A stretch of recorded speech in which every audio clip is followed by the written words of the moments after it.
Hello, welcome once again to Pale Blooms and Beyond. Thank you for joining us today.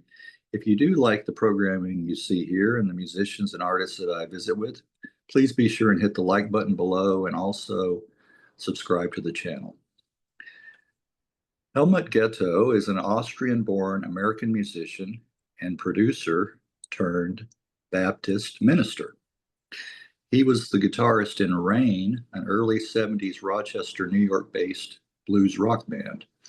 The band was comprised of vocalist Brad Morse, bassist Ted Paris, Mick Guerin on drums, and Helmut on guitar. In 1971, the band would record and release a single and a live album on the band's own label. A studio album was also recorded, but it would go unreleased until decades later. In 1978, Mr. Getto would try his hand at producing with the single Stage Lights by the band Pearl. And Back to Rain, the Lost album, a collection of songs the band recorded in the summer of '71, was finally released in 2020 on Jargon Records. In 1988, my guest would become an ordained Baptist minister and has served around the world and in the States. Today, Helmut is retired, but occasionally plays bass, mandolin, and guitar in the church. Well, welcome, Helmut. Well, thank you for asking me to be on. You're very welcome, very welcome. Well, take us back to the beginning. Where were you born? I was born in Austria, a city named Gal, very small city. And in 44, as a matter of fact, Christmas Day, 1944. And right at the end of the war. Is that right? Is that right? Yeah. Well, how young were you when you relocated to the States? I was 11. It was in May 1956. Is that right? Okay. Well, you've lost all the accent. You couldn't tell today. Yeah, right at that. But they say about 11 or 12 years, you don't keep the accent. Yeah, yeah. Well, do you recall your early childhood growing up here in the States? Yes, sure do. Yeah, it was great. We my dad always said we're going to America, but the streets are lined with gold. So I couldn't wait to get here. And but at the same time, we didn't know the language. We had to learn everything. And but it was a great childhood. It really was. Lots of trials and lots of learning, and it was fun. Yes, yes. Do you remember early on hearing music in the household? Yes, my dad, my mom too. She loved music, but my dad was a musician. He was in marching bands. He, uh, you know, played tuba, played sousaphone, played trumpet, played drums, and so he was busy doing that in marching bands, and played accordion too. So I grew up with a lot of music, mostly like Strauss and a lot of the classics. Classic. And because my parents were born in Croatia and came to Austria uh, in 44. So I had influence from Slavic music too. So yeah. Okay.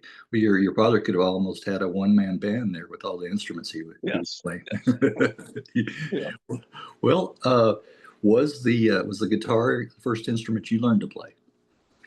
No, actually, I took violin lessons for about a year and a half when I was about 9 years old. And I just did not enjoy that. I don't know if it was the teacher or what, because I did love music. Yeah. So I stopped that. And when we came to the States, a friend of my dad's was an accordion teacher. So my dad says, why don't you learn accordion? So I did that for a year. Oh, okay. And enjoyed that. So at least I got the basics of the keyboard, Yes, And, with the accordion. Yeah, yes, with yeah. the accordion. And then I started hearing some of the 50s, Elvis and Chuck Berry and that type of thing. And I talked about getting a guitar. My brother-in-law, really, he was dating my sister at the time. And he said, what would you like for Christmas? And I said, man, I love a guitar. And he actually bought me a guitar. Did he? So that's what started all that. Oh, okay. Yeah. Yes. Yes, I've heard, taking music lessons, like you said, violin or piano, how sometimes it can be a little too structured. and you Yeah. kind of want to break out from that and Yes. and spread your wings and do your own thing. Yeah. Well, can you remember one of the first singles, 45s or albums that you got? Oh, I think albums, I believe I bought the first Ventures album that they had. And I don't know if it was the first single, but for some reason, when I think of single, I think of Polaris would Oh, come to buy. But I just like that song. It was like, it was like the old country and the new country combined. yes, yes. And, I've always liked that song. Yeah, myself too. yeah. Yeah. Well, how about were you going to, as a teenager, any live shows or attending concerts or anything like that? It was, especially back then, it was more neighborhood things, sock hops and some of the schools obviously would have dances and all that. And we, when I say we, my buddies, we used to go and I remember learning the guitar and I'd say, man, I can do that. I know where he's going. That's an E. So Yeah. that was always fun. It's funny too. It made me think of this event, the Ventures. I remember looking at the cover of the album, and the rhythm player had a formation of the chord. I was just learning, and I thought, what in the world is he playing? And I couldn't figure it out. So I turned it to the mirror, put it on my lap, looked at the mirror, and I copied, and it was a bar chord. And I thought, my goodness, it opened up a whole new world. Yes. I remember that distinctly. I thought, wow, what a thing to learn. Right, right. Putting it up to the mirror, like, yeah, Yeah. yes. Well, what were some other early musical influences, bands and artists for you? Well, once I got the basic of it, where I could follow some of the records, I had um, I had a paper route, and I stopped at this one store where you got the paper, and he was a repairman, like coasters, small appliances. I know they don't do that anymore, Yeah. but he had a rack of used 45s from jukeboxes. Oh, wow. And the first time I was in there, I thought, oh, I have to look at that. So the next time I was in there, I started looking through. Well, I hadn't heard most of these people. Well, they were King Curtis, Freddie King, James Brown, Hank Ballard. I mean, all the way. And Yeah. so I just, for I think they were four for $1. And so I bought a bunch and I put them on. And I said, man, that is my music.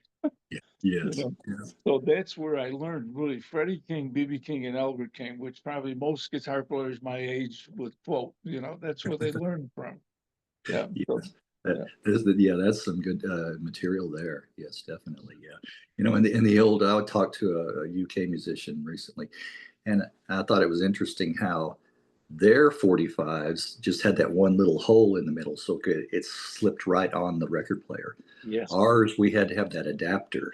Yes. It had the larger hole in the center, and I Right. thought I thought that If why you why could, didn't they if make you them could, make them the same? Yeah, if you you could know. find it, Yes, would that's probably would very disappear. Yeah. that's right. That's right. It would under the sofa or wherever fall. Yes.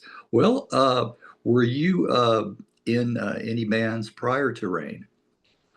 I was when really the first band I was in um was called I wrote it down just so I wouldn't forget it. The Renegades, the Okay. Wailing Renegades. And they Okay. were all buddies from school.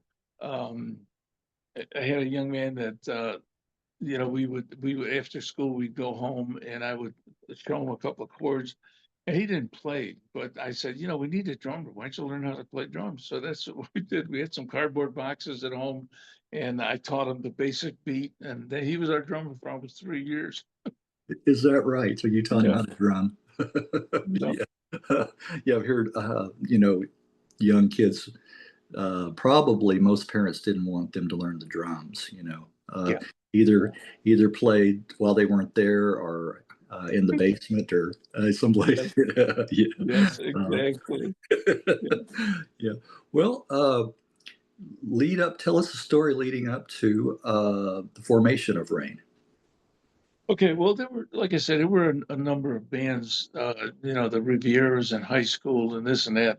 But then when the Beatles came out, everything changed.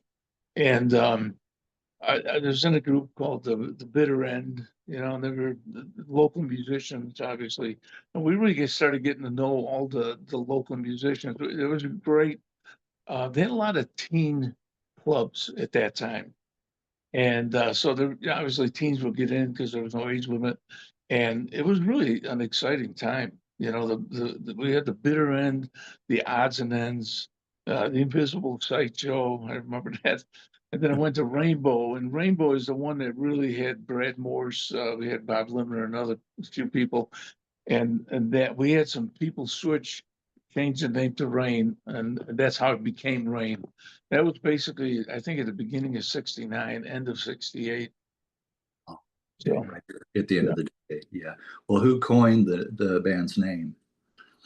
Well, I'm sorry, say it again. Or who came up with the band's name, Rain? Well, we sat around with the drummer, the bass player, and Brad, and we said, well, what are we going to name it? And we wanted to keep the form of Rainbow, so I think that's why we stuck with Rain, because we did have somewhat of a name, locally at that time. So yeah. Yeah.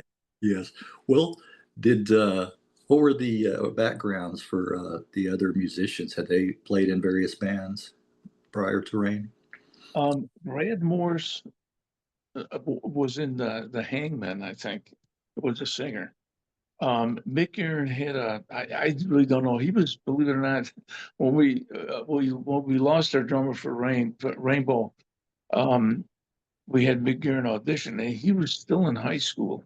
Now, I was the old boomer. I was married. I had a job. I had two children at the time, young children, and he was at the end of high school, Oh, and then we had Ted Paris, who was in a small group around but he was really a guitar player, and he heard we needed a bass player, and he said, "Well, he said I'd love to play with the Rain if I can play bass," and it really worked out. He was a great bass player.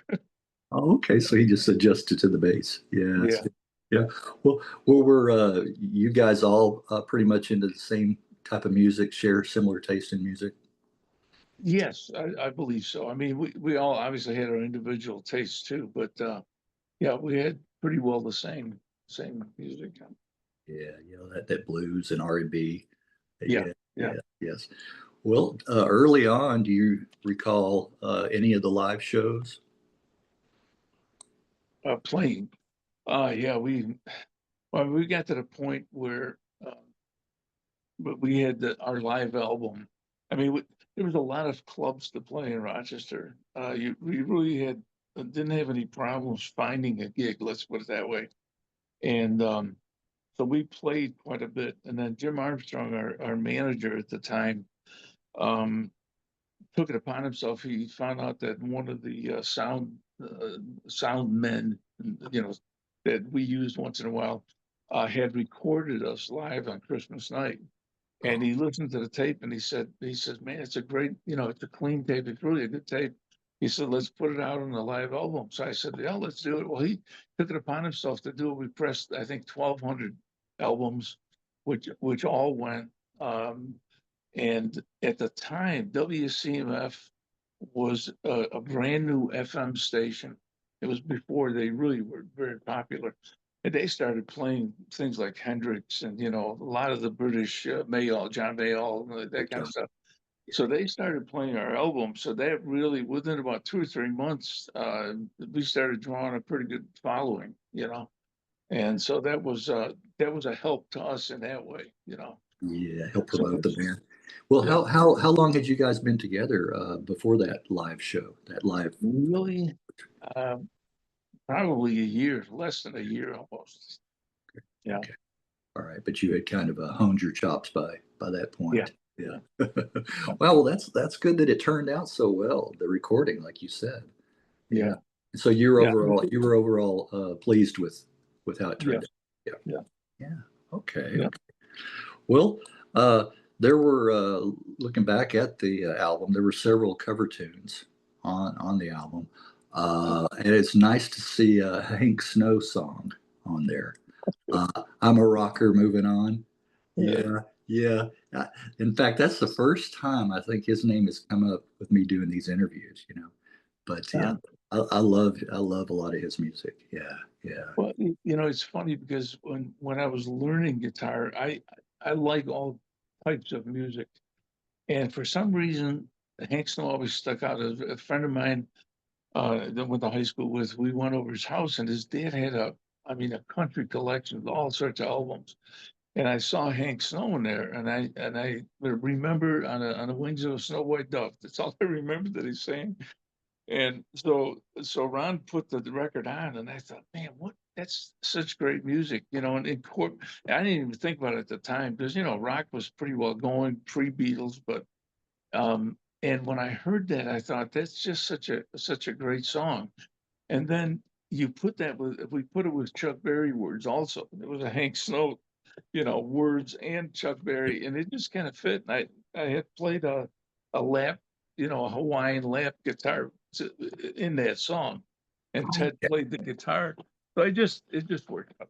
Yeah. Yeah, it really, yeah. It's interesting because, a lot of all the music kind of began with the R&B, Yeah.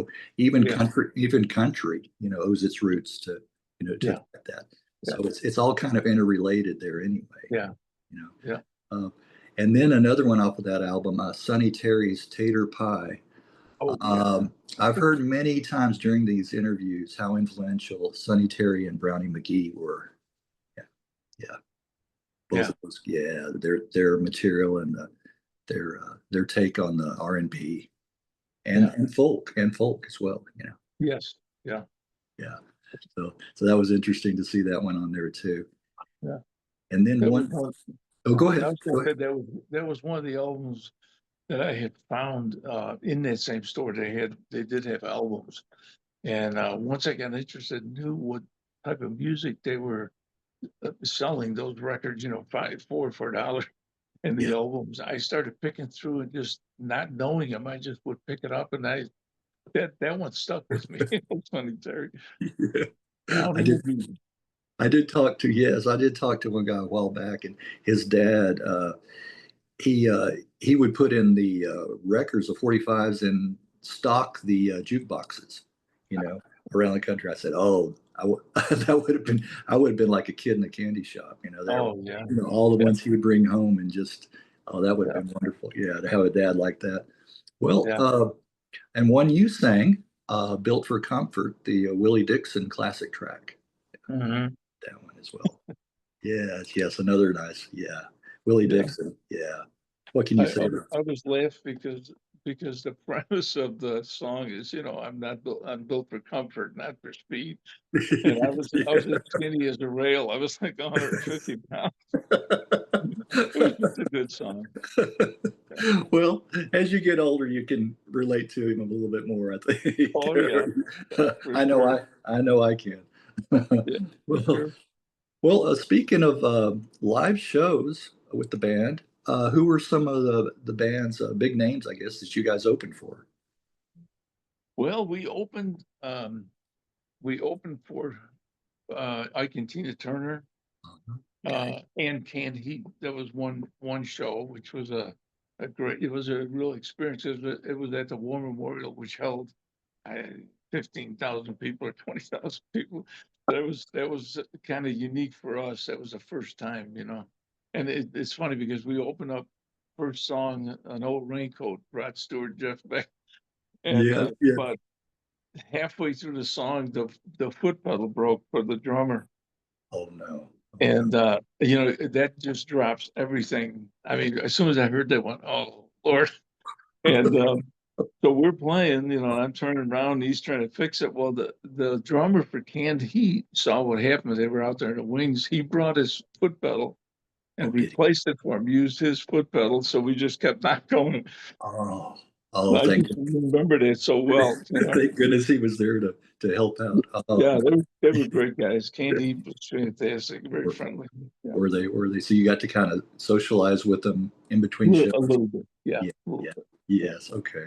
Well, that's it. Yeah. Well, who else? What were some other Um, artists? we had I think a group called Rhinoceros.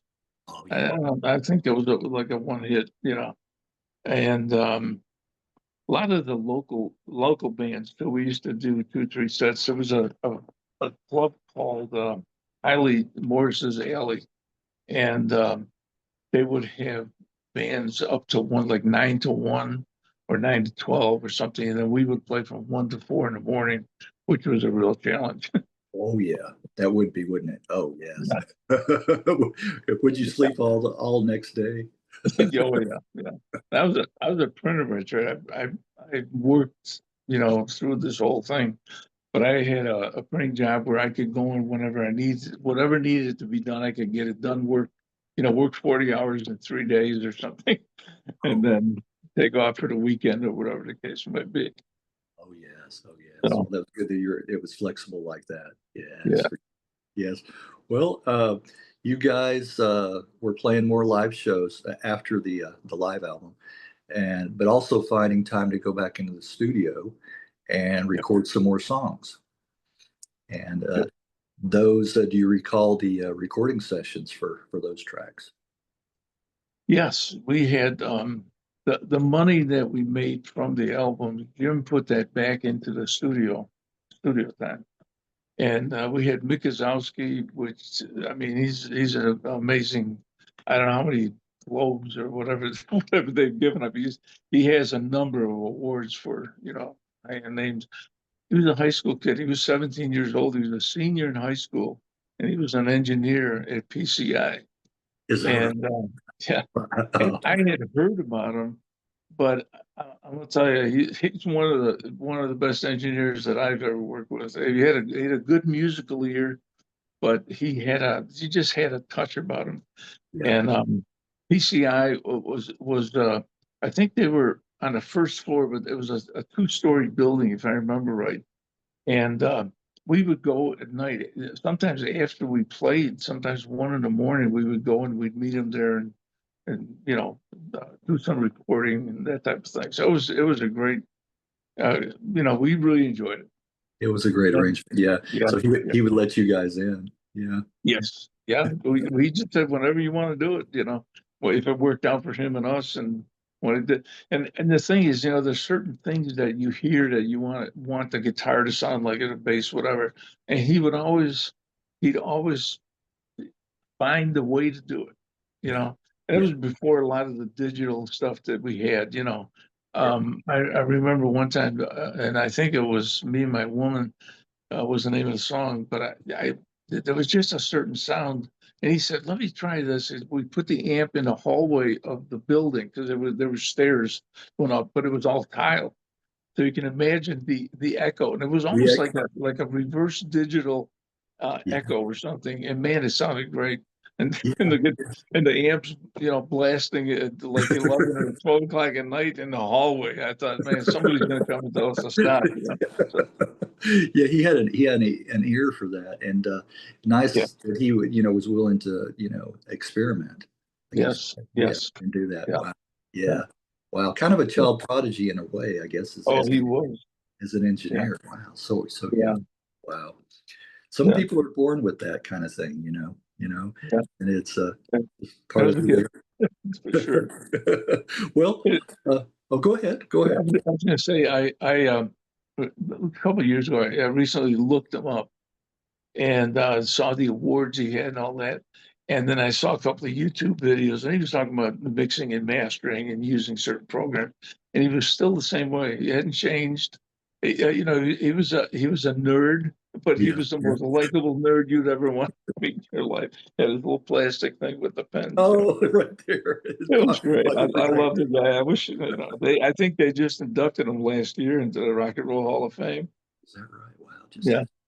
So Wow. Well, kudos for him for sure. yeah, Well, yeah, uh, and these tracks that you guys were recording would end up on the Lost album. Uh, in correct. Yeah. There would Uh, be what, there. Go ahead. what we had done with the album, we it was really a rough mix to this day. I hear things and we were going to change that, but it was halfway decent. And at that time, Jim Armstrong was our was our manager, but there was a man called Jeff Wheat, who a local musician, but he did a lot of managing too. And he came to us and he said, "Listen, if I take the live album and what you've done in the studio, um, I think I can go to some of the record companies," because he had an in, and he said, "I'll see if we can't get a contract." So he went to a number of them, finally wound up an RCA and got us a year contract to record at RCA. And they promised us 3 singles that we could put out. And so we recorded. We were not that happy with the recording. It was an engineer that we picked from a sheet of paper, Oh, dear. and he didn't know us. I understand. And we were at that time, I was already, uh, my mind, I think, was away from the group. It was just getting old. And I don't know. I don't even know how to put it. I mean, we were having a good time. We didn't have any problems in the band, but I think we just needed some fresh blood. And we added a piano player, Gary Collada, and it just didn't click like it did before. And but I'm telling you, it was for us, it was a great experience. I mean, we were in New York City for almost a week recording at night, and it was just I wouldn't trade it for the world. It was a great experience. Yeah. Was it at all intimidating? Was that your first time in an actual studio recording? Yes, I mean a named studio. Yes, it was. But, Yeah. but it wasn't awe-inspiring for you. You pretty Well, comfortable in there? Yeah. yeah. I mean, it was there was an awe to it, but I remember. I think it was my heart was just kind of um, the big name and being famous. I mean, that's what you strive for. But at the same time, I had a family, and there was a lot of playing. My kids were at that time probably 3, 4 years old. And if I was gone for 2, 3 days, daddy's home, daddy's home. And between my job and a family and playing, I had no time. I was wearing out, you know. Yes. And so it was when we heard what we had recorded, RCA wanted to put out a song called Victoria, which was the Kinks record. They wanted to push that, and the Kinks obviously were on RCA. They had David Bowie at that time. They really had a lot of hit makers at that time, and we just were not happy with what happened. So consequently, we took our own ways. We split. Okay. Yeah. Yeah. Yeah. Most of the times, I hear that the label, in this case, RCA pushing, like you said, Victoria, uh, and the band prefers like the B side. A lot of times of the singles, those Yeah. those are Yes. their babies, Yeah. and of course their label wants the big hit. Yeah. So, Yes. well, let me ask you this before, let's see, we move on to before we move up to there, um, about the Lost album that would be released in 2020. When did you first hear from Jargon about wanting to release the album? Well, it was Ted Pears actually got a hold of Dave Anderson at Jargon Records, has a studio in Rochester, and he said he would like to release that album vinyl, like 500 copies. And what do you think about that? And I said, well, hey, that sounds great. He was involved. I really, I went a couple times, heard the basics. I said, you guys are doing good. I can stay out of it. And I mean, it worked out pretty good. Ted Pears really did a good job. And yeah, it was very nice. Yeah, Worked yeah. out good. I Yeah. like the cover, the album cover that they on there too. Yeah. Pretty That striking. was, that was one of the, it's funny because everything that I see printed for Rain, Uh, most of them I did because I was running a print shop, so I could do that. if you could do And that, yeah, so every time I see a poster, I say, "Oh, I remember that poster." So it's kind of nice because it's personal. yeah, right, right, right. Well, that kind of came in handy then. That Yeah. experience there, yeah. Working in that. Well, now take us up to Well, after the band broke up, what did the other members go and do? What did they do? I think Mick went into a band. I couldn't tell you all the details, and but he played for quite a while. His son's a drummer, as a matter of fact, too.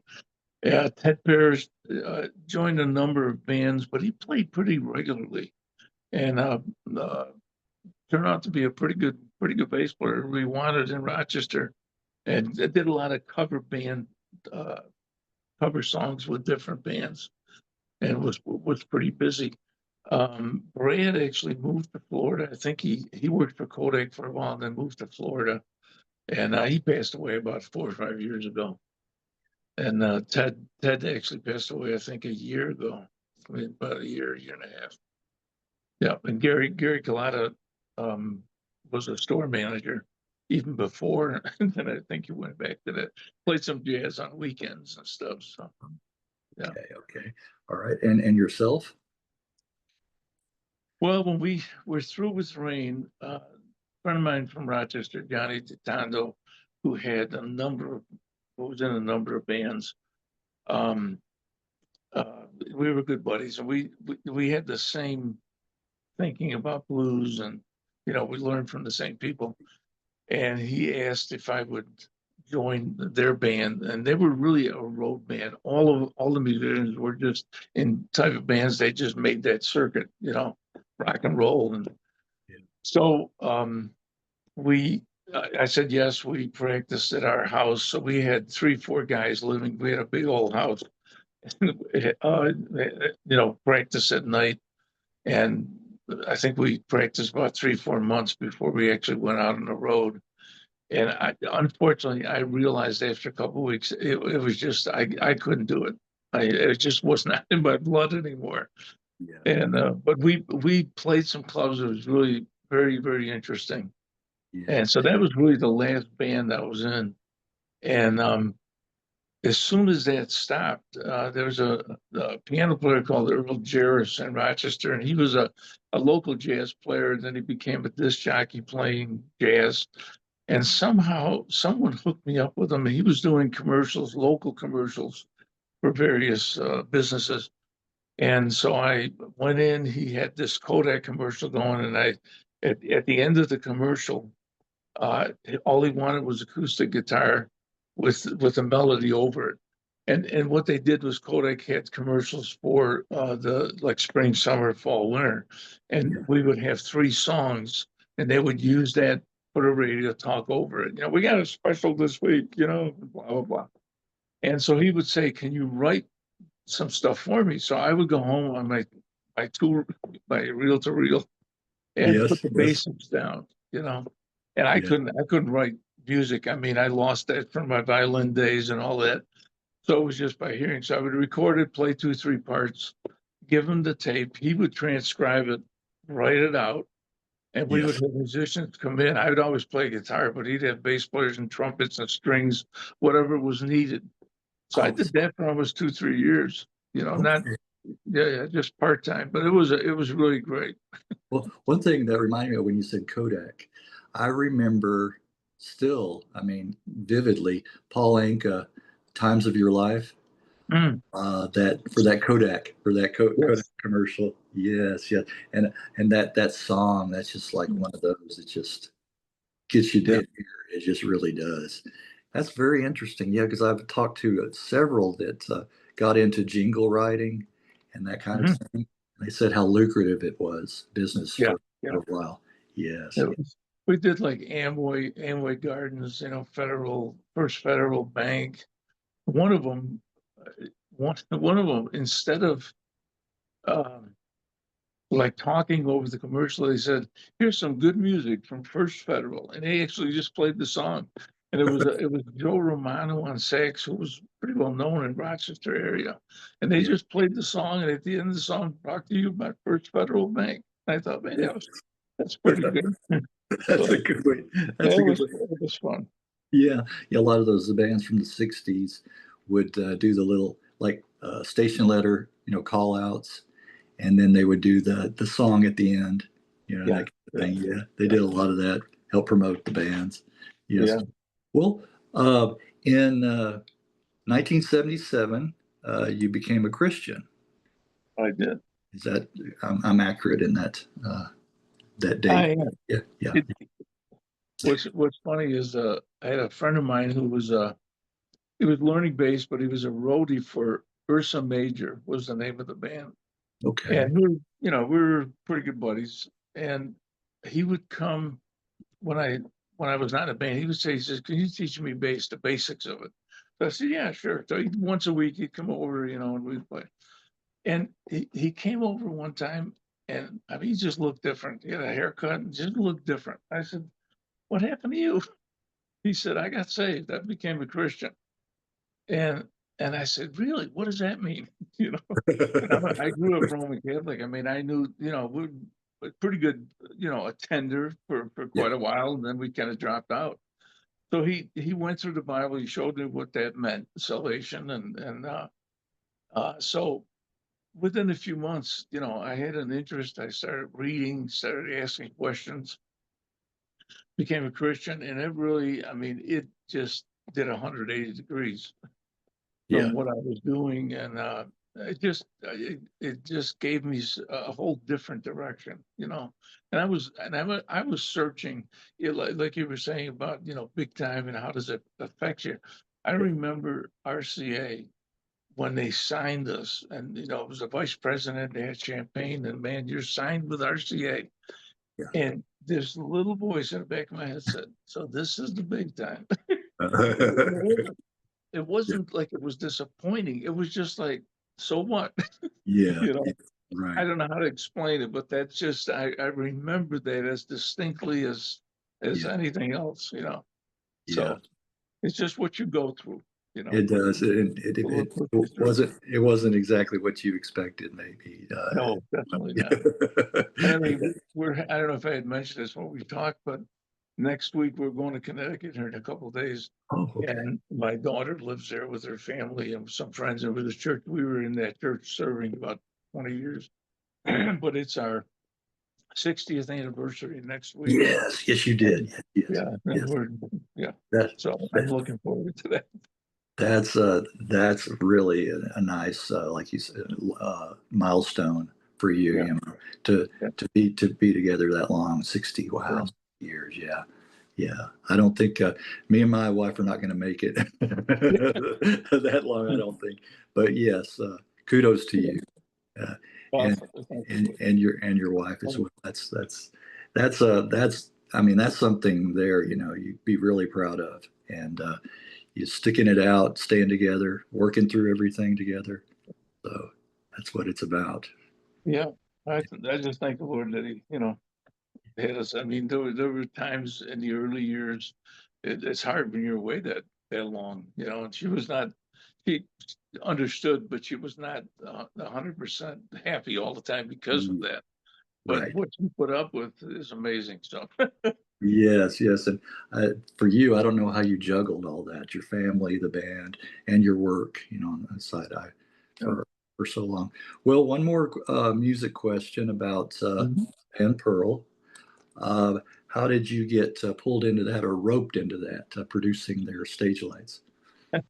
Well, Jim Armstrong was managing, I believe, Pearl at the time, and we had just gone through everything with Rain and all that, and he knew that I liked the idea of producing, and it was really kind of he said, "Would you just stand behind me and help me out, give me your opinions," and so that because that was really his first time alone trying to really produce that record, and help the band.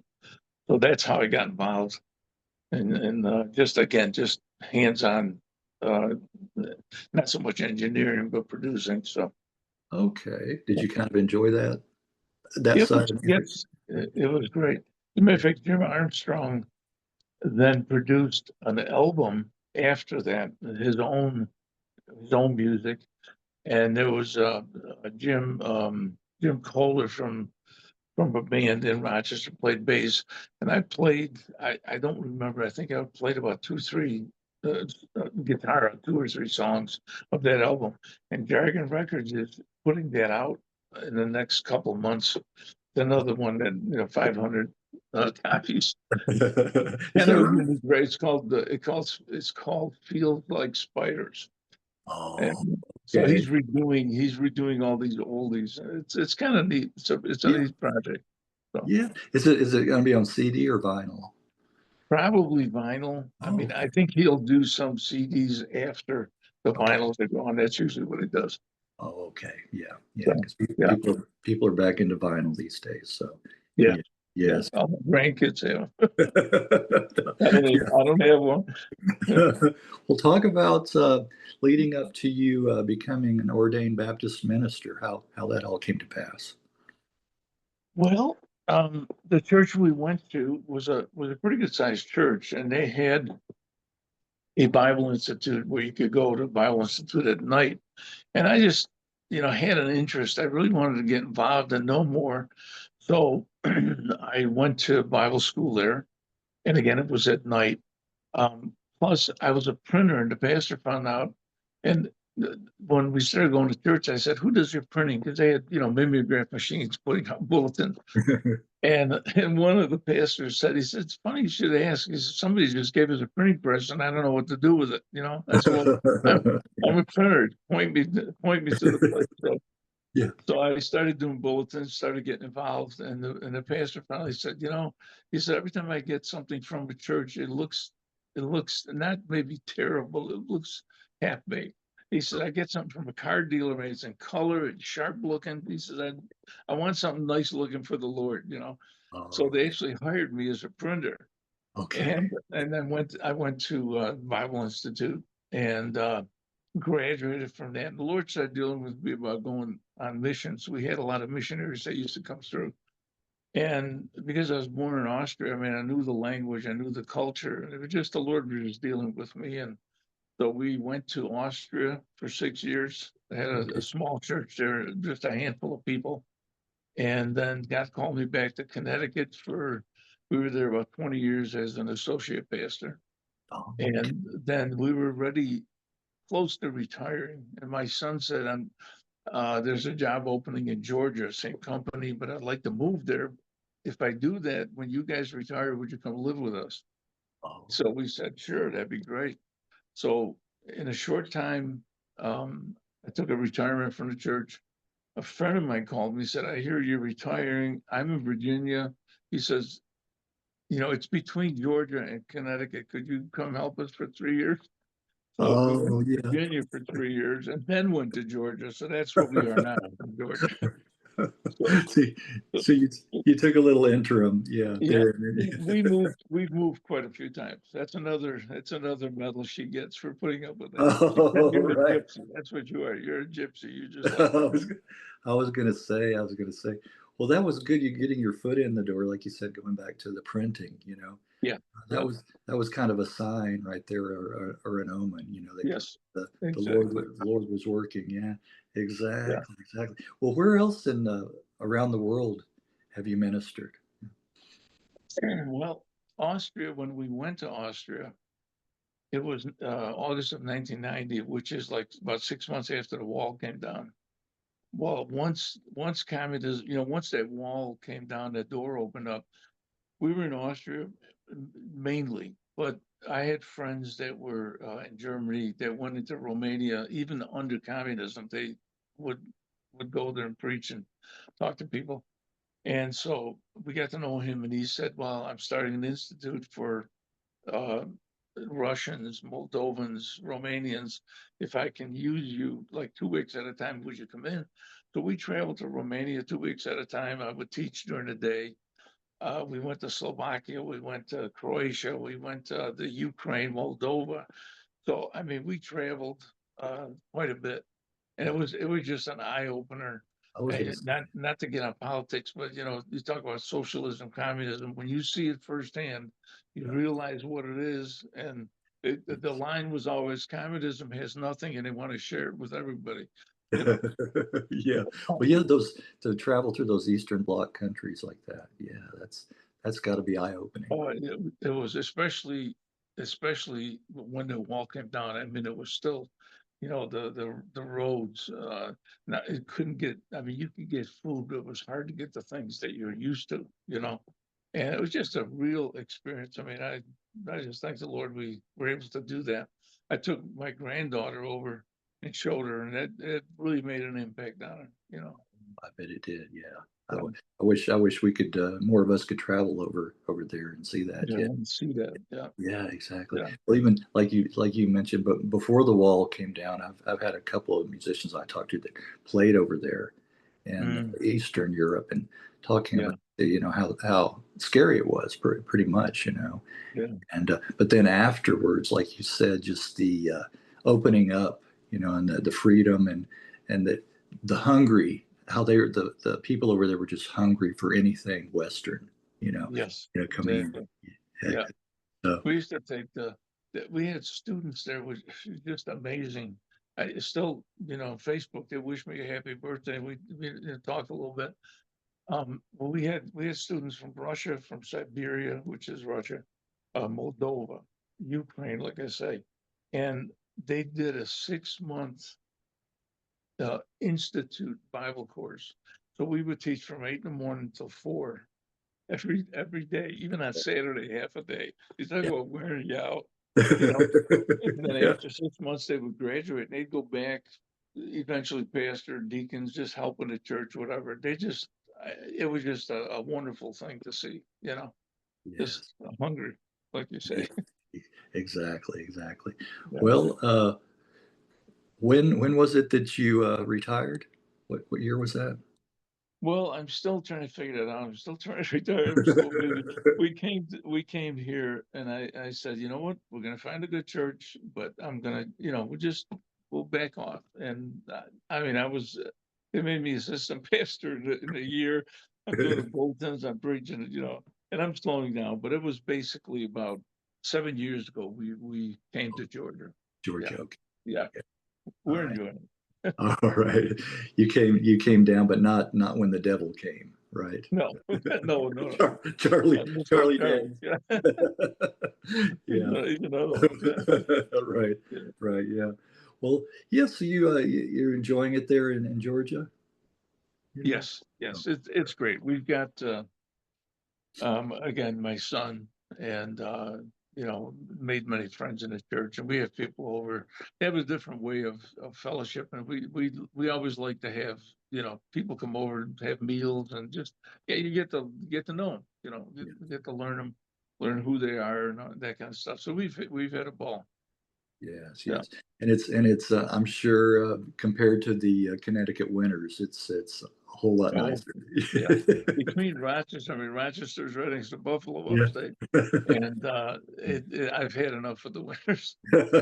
yeah. We might be moving, not might be, we probably will be moving to Indiana shortly. His wife is from Indiana, my son's, and so we're starting to, you know, deal with it and trying to figure it out. So we'll have some winters again, but Oh, yeah, you will. yeah, but it's just another journey.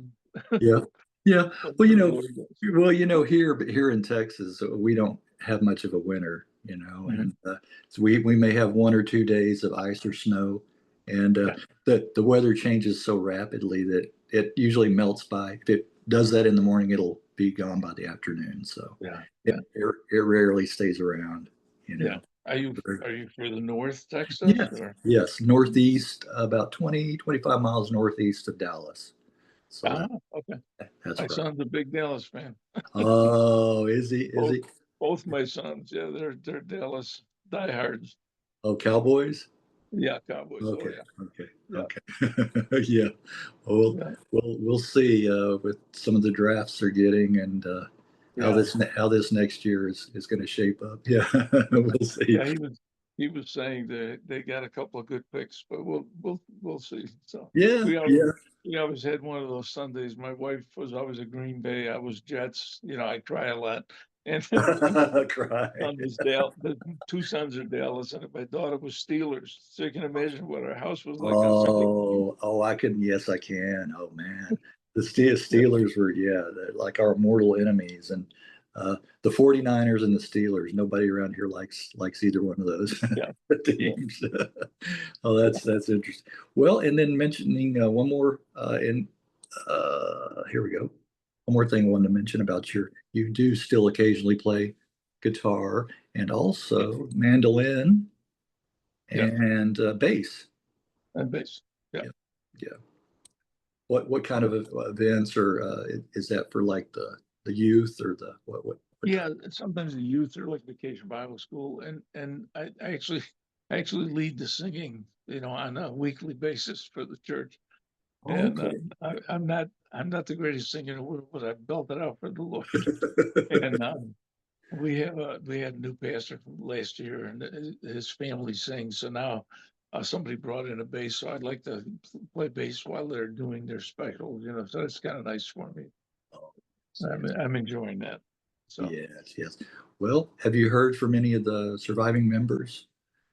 Yeah, Uh, Mick, in touch, stay in we, touch. we text, and, as a matter of fact, Mick said that, we do have one more tape. We had a live, kind of a live concert on the FM station, the WCMF, that was recorded. And, it's actually a halfway decent recording, so he's trying to get that out. So we'll see what happens. He's in charge of it, so I'm keeping my hands off. Okay. Yeah, that Well, yeah, might happen too. Yeah. that would be something. Do you still hear from fans of the band back in the day? Oh, on Facebook, I mean, not all the time, but sometimes somebody will write, "Hey, are you Helmut Getto? You were Yeah, in Rain?" yeah, yeah. Yeah, that's me. Right, Thank- right. Yeah. yeah. Well, So that's gotta it's nice to hear that. make you Nice. feel good. There's still fans around. Yeah, Yeah. exactly. Yes. Yeah. All righty, Helmut. Can you think of anything else that you'd like to add or mention? Kind of coming to a close. No, I just appreciate you calling and Sure. having the interview. It's kind of interesting to me how many people, um, you know, uh, how can I say it? Are enjoying the late '60s, early '70s, Yeah. and I know that always happens, the wave, but it was an exciting time in Rochester. Rochester was really a very, um, oh man, they were loaded with musicians. It was just a great time to be alive, you know. Yes. I'm just glad that I was part of it. Short time, but I was part of it. Yes. Yes. It was. Well, I look back on that time, with fond memories too. A few years difference in us, but yeah, I, uh, I go back and listen to music from that time period all the time, and Mhm. uh, and this channel is a little bit about more, digging a little bit deeper, Yeah, and talking to some of them that kind of flew under the radar, didn't hit it big time. yeah. Um, I, Probably the highlight of those days is, and I forgot to mention this, is we opened up for Freddie King oh, in okay. Rochester, which again was my hero. Yes. And we opened up for him. And before he played, I said, "Listen, just can you do me a favor? Can I take you out to breakfast?" They played last. It was supposed to be the Pacific Gas and Electric, and they never showed up. They had an issue, so he played. So we took the whole band out and had breakfast in town. So Yeah. that was the highlight. Oh, there you go. That's a nice Yeah. story to relate to. Yeah. Yeah. Another Texan-born musician. Yes, he was from Gilmer. He was born in Gilmer, Texas. Yes. Yes. Yes, yes. So I've heard how influential he was too, Yeah. from many musicians I've talked to. All Yeah. right, all right. Well, best to you and your family, your wife and your kids and grandkids. And I can't think of anything else. No, I can't think of anything else to add. But I appreciate your time and for sharing those memories and going back. Thank you. Going Thank you back. for the interview. I appreciate it. Maybe we'll see each other again. All right. All right. Well, all the best to you, Helmut. And you have a good rest of the week and weekend and Okay. and subsequent weeks and weekends, not just one week, but you All have right. you. Thank you. You have a good one. All right, you too. All the best Okay. to you. Thank And we'll keep in touch and I'll send you a copy of this in about a week or so. You know, Okay, it wonderful. shouldn't be much to edit at all, but, and then you can post it on your, wherever you'd like to and share it with people. So, Okay, great. Thank you so much.